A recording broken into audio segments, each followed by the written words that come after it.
Hello, my name is Qyjon Clark, and I was brought to you today by Viganetta Wade, who is the owner and the founder of the movement to uplift and save our teens. I'm here to speak to you today because I am a tangible example of why the movement to uplift and save our teens is such an important organization for any community to have. I'm a tangible example. I say that because I am a former homeless youth. I was made homeless at the age of 15, and luckily I survived, and I'm here to share with you guys how I survived. Because I didn't survive just because of my incredible belief in myself, but I survived because my community decided to help. That being said, today I'm going to start with a story, explain how I survived that story, and I'm going to end with the story to connect it all. So with that being said, please give me the next 10 minutes. This story all starts with me at 12 years old. At 12 years old, my mother decided to tell me, after an argument, to take off everything that I did not buy. Now, at 12 years old, being told to take off everything that I did not buy, I don't know how many 12-year-olds you know who have a job, but I did not have a job at 12. Therefore, I had to take off everything that I did not buy, which was everything I was wearing. Now, I decided to take off everything that I did not buy. Don't ask me why. I have no reason for why I did that. But I did it. And standing outside alone in the cold at the age of 12, it hit me that I was not going to be able to depend on anybody but myself. With that thought process, for the next 3 years, my mother would kick me out 10 to 12 times. Now, every time my mother would kick me out, I would have to go live with somebody for a week or a day or a month or whatever, and I'd always end up coming back. However, this all changed at 15. At 15, my mother grabbed me by the collar again, and she told me that I had to get out. Now, at this point, I told my mother, if you kick me out, I'm not coming back, right? Now, what I had at 15 that I didn't have at 12 was I had the help of my community. I had people around me who were preparing for me to finally leave my house permanently. With that being said, that's why I stand before you today as a tangible example, because I was helped in a very specific way that mirrors the mission of the movement to uplift and save our teens. So as I speak today, please take note of how I help myself, but take note of how my community decided to help as well. There are only 3 points that I have for you today, and that highlight how I survived and highlight why you should be supporting MUST to the fullest extent. Number 1, I survived because of the reciprocal relationships within my community. Number 2, I survived because my community had a deeper understanding of the necessity of sacrifice. And number 3, I survived because I learned and was taught through the power of osmosis. I will explain all of this. It will all make sense when I'm done, I promise. So let me start with reciprocal relationships. Number 1, the relationships that I was involved with that were reciprocal were really relationships based off of my friendships, which really meant I was dependent on my friends' parents. So what did these reciprocal relationships with my friends' parents look like? What they looked like were me being provided food from Nico's mom on Monday, and then food from Daniel's mom on Wednesday, and then given winter coats by this mom, given a ride to work by this parent, so on and so forth. That's what these reciprocal relationships look like. Now that's just on their half. A reciprocal relationship has 2 parts, right? It has the giver and the person who gives back. That's what makes a relationship reciprocal. Anything else is a business relationship or a charity, right? I never got charity. I was in reciprocal relationships. And let me highlight this for the youth in the crowd, for anybody in the crowd who wants clarification on what I'm saying, right? I had to pay these debts back in a very real way. I had to pay these debts back in full because remember, I'm not their child. So the food that I'm eating is like food taken from their own children, right? When we're going to get to the sacrifice later, but we're talking about the reciprocal relationship. So here's how I had to pay back these debts. I had to pay back these debts through the time and effort to make my life better. One more time, I was required to pay back these debts through the time and effort to make my life better. There were certain mistakes I was not allowed to make because I was a child dependent on the community. And the relationship was, oh, I'll let you come here, sleep here, but I'm letting you sleep here under the understanding that you're going to be doing the right thing with your life, right? Now, this may sound harsh. This may sound like, wow, what an awful way for a child to live, not being able to make these mistakes. However, I would have it no other way, because that instilled in me the reality of adult life, which was you have to do the right thing or you will be left behind, right? If you start to not pay your bills as an adult, if you start to not pay back your debts as an adult, what happens, right? We all know what happens, right? So that being said, I'm lucky that I was held to a certain standard.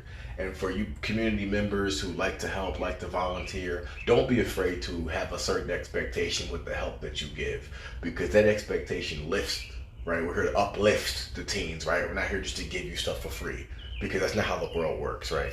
So I never paid back in money, but I did pay back in living my life right. That was the debt that I had to pay. And these reciprocal relationships helped me survive, and they were very dependent on me helping myself, which brings me to my second point that I want to highlight: the communal understanding of the necessity of sacrifice. Now, all sacrifices must come with a proper understanding, right? Sacrifice without understanding is torture. Sacrifice with a proper understanding is love. And love is the cornerstone of what we're trying to do within our communities. If there is no love in your community, then, you know what I mean?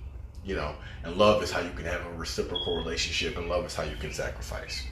So my community sacrificed on my behalf because they saw what was happening to me. They knew it wasn't right, and they knew that to make it right, they'd have to sacrifice. One more time, my community sacrificed on my behalf because they saw what was happening to me. They saw that it wasn't right and knew that to make it right, they'd have to sacrifice. If you see I'm not being fed by my mother, okay, then you gotta feed me. I mean, that's just the way it goes, right? I mean, you don't have to, but to make it right, you've got to compensate. Now, I know the word sacrifice is a huge word. It's biblical. The word sacrifice is one of those words where it comes with so many negative or positive connotations. So I want to make it clear once again the type of sacrifices that were made on my behalf. The sacrifices that were made on my behalf were, once again, winter coats, clothes, a meal every now and then, a ride to work, job leads. One of the big ones that it doesn't cost anything was advice. Also, just not throwing me away, right? Allowing me to be a child in the environment, right? Not treating me like a burden, right? That was the sacrifice that was made, right? Now, these sacrifices may seem minimal, but what was at stake was a human soul, my soul, which was at stake, right? I could have easily went down the wrong path had no sacrifices been made on my behalf. So this is what was at stake. This is why it's very important to understand and appreciate the communal understanding of sacrifice. Now, I have to highlight the greatest example of what I'm talking about when it comes to helping a teen succeed. And that would be my girlfriend's mother, who helped me, and she is one of the greatest examples of the necessity of a communal sacrifice that I could give to anyone. So, 15, I'm homeless. I gotta get into school. The school is saying we can't allow him to come because his mother could say at any time that they were like enabling me, or they didn't call the police to get me brought back to her or whatever. So the school was trying to wash their hands with me. She called the school so much that eventually she got an answer. They said, okay, look, if you bring him to the courthouse and get him emancipated or halfway emancipated, or if you can bring us papers saying that he's trying to be emancipated, then fine. We will let him come into school. Now, she could have heard this and said, that's too big of a task. I got my own kids. I got my own life. This is not my child. She could have easily just told me to go to the courthouse and then let me figure it out. Knowing me, I probably would have figured it out. However, she saw the barrier and decided to remove it for me, or help me remove it for myself. She brought me to the courthouse, got me papers that said I was filed a petition to become emancipated, and then the school let me register. Now, that is the type of communal sacrifice that is needed to help these teens succeed. It's going to look different for each and every child, and I'm not saying that we all need to be out there being Mother Teresa, but if something is put in front of you like that, where it's literally just one day of driving to the courthouse, it literally was one day. However, it's a big ask for someone who's not your child. But if you want your neighborhood to be better, right, these are things that you might have to do. Now, it is at this point that I would like to kind of transition to my last point, because I don't want to be up here all day. So I've given you the reciprocal relationships, which mean I had to pay back those debts in full, and me being dependent on the community meant I had to live my life right, and that's how I will pay back my debts. Luckily, those debts were even given to me based off of sacrifices, because there was a community understanding of the necessity of sacrifice, right? Which is hopefully something that we can all come together and understand. And the greatest sacrifice made on my behalf was when someone decided to help me get into school. I get into school, obviously I get an education, I get a better job, so on and so forth. This brings me to the power of osmosis. Now, learn through osmosis is one of my favorite things in the world, because it is real education, right? There's education in class, and then there's the real world. Learn through osmosis is learning in the real world. I know osmosis is not something that we talk about a lot, so I'm going to give you the definition, right? Osmosis is an unconscious form of learning that happens within an environment. It's when you just learn to adapt by observation and being in an environment. It happens best, obviously, in a loving environment.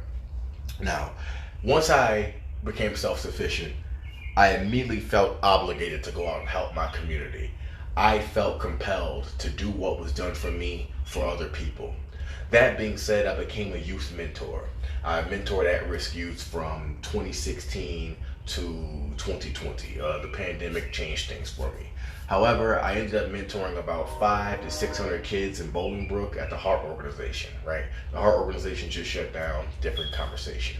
However, there was one special man that I met who highlights why I'm in front of you and why I care so much. This man taught me more than any textbook has ever taught me, and it made everything click for me, and it's why I will never give up on helping people. Now, I cry every time I tell this story, so I'm trying to cry today, okay? But this story is about a man named Jeremiah, or a young kid named Jeremiah I was mentoring. I was mentoring Jeremiah for 2 years. First year, I'm really trying to teach him everything I learned, you know what I mean? I just bought a house, I just graduated college, I'm paying my own bills now, I'm an adult. I can show you how to be a man, I can do it, I did it, this is what happened to me, blah, blah, blah, blah, blah, blah, blah. I'm filling all this rhetoric, all these words I'm like giving him, right? As I drive to Chicago to hang out with him. For the first year, honestly, I feel like I was doing not a good job, right? He's answering my phone calls, we're hanging out, but I don't feel like I'm getting to him. Whatever, I give it another year, because why not? Now, I told you all help comes with a debt, right? Or unless it's charity. So we had a reciprocal relationship. I would pick him up, I would get him some food, but he had to go to class, he had to answer my calls, he had to do what he had to do. He was on probation, and he needed to graduate high school. Those were my two requirements for us to be in a relationship with each other, right? He graduated high school, and he was getting off probation at the end of the second year. I had to write him a letter to get him off probation. Wrote a letter to the judge, oh, hey, he's being a good guy, blah, blah, blah, blah, blah, blah. And I'm honestly feeling this vibe between us that he hasn't learned anything from me. He's learned as much as he could from me. He's graduated high school, he's off probation. Like, I feel like if I stay around, I'll be like a buddy. So I was like, you know what? In my mind, I'm like, okay, it's time for me to, you know what I mean, let him spread his wings and figure this life thing out. Because I was only 24, 25. What about really, 24, 25, 18, whatever. But then he taught me something. And he paid back his debt to me in full. I picked him up, and he said that over the weekend, he had went to Extreme Trampoline. And he said while he was at Extreme Trampoline, he saw a kid on the trampoline who had a shoestring for a belt. Now, when the kid would jump, his pants would fall down. And he'd be sitting there, and everybody would laugh at him because he was in his boxers. And Jeremiah, he laughed initially. He admitted, he's like, I laughed at him. I'm not gonna lie, it was funny. But then something clicked in him. And he said he stopped laughing. And he made everybody else stop laughing. The group he was with, he said, stop laughing at him. And he immediately approached this kid. And he gave the kid the money that he had just gotten paid. And he told the kid to buy a belt. And he bought the kid some food. Now, this story is so important because Jeremiah told me the only reason that I stopped laughing is because I realized that, like, you helped me, so how can I not help him? He said the only reason he approached that kid was because he remembered, like, oh, like, that's fucked, like, this kid needs help. And it clicked for him that the help I had given him, like, he needs to give it back, right? He learned through osmosis, through being with me, that some things aren't funny. And when something is happening to a child that's out of their control, that's not right, you need to sacrifice to make it right, right? If it's put before you. I'm not saying go out there and seek it. So this story is near and dear to my heart because it clicked for me that what I had instilled in him, not through my words, but through my actions, had penetrated him so deeply that there was nothing else I could ever teach him. Because he got it. Because he didn't just let the kid go through that alone. So as I conclude today, I just want to say to you that at some point in your life, you were that child jumping on a trampoline without a belt. And someone came in and gave you help. And it is your duty, it is your obligation, if you ask me, to do the same for other human beings. Because there's nothing else that matters on this earth besides the cultivation of the people around us. So I will conclude today and tell you that the movement to uplift and save our teens is very important. And it's something that cannot be over or underestimated. So I hope that I wasn't too long-winded. I appreciate you for listening to me. And the next time you see a kid in need, I want you to think of me. Think of me. Because you never know how much that sweater matters. You never know how much that $10 matters, that ride, that advice. You never know the impact it could have on a child's life. Thank you. I appreciate you. And I will talk to you again.